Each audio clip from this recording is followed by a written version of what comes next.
sobre as fábulas e os contos de fadas, ele na verdade está no meu imaginário há muito tempo.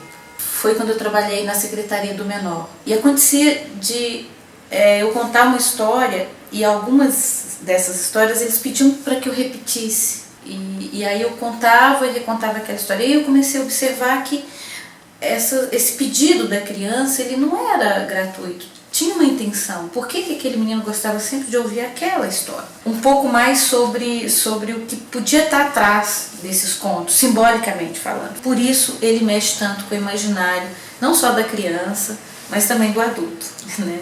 Então tem uma metodologia, né, dentro do livro que acho que é importante a gente destacar, que é o mesmo procedimento eu adoto para todos os autores. Então eu começo com Charles Perrault, que é francês, os irmãos Grimm, na Alemanha, o Andersen, na Dinamarca, e o Silvio Romero, né, que é nordestino, que nasceu em Sergipe, mas morou muito tempo em Recife e depois no Rio de Janeiro, mas a recolha foi feita justamente no Nordeste, né, que é então o nosso representante, né, brasileiro.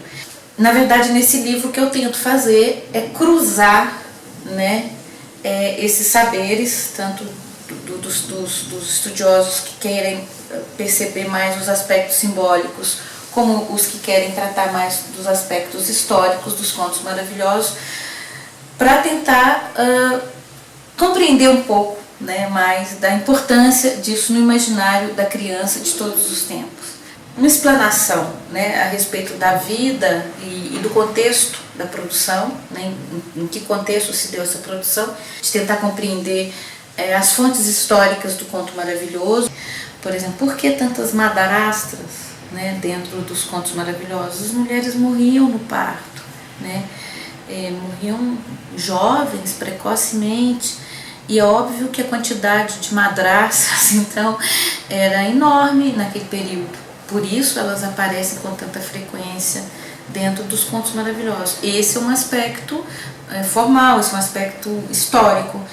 Mas o que significa, na verdade, a presença dessa madraça ou das invejosas? Sempre tem as irmãs invejosas, né, dentro dos contos maravilhosos.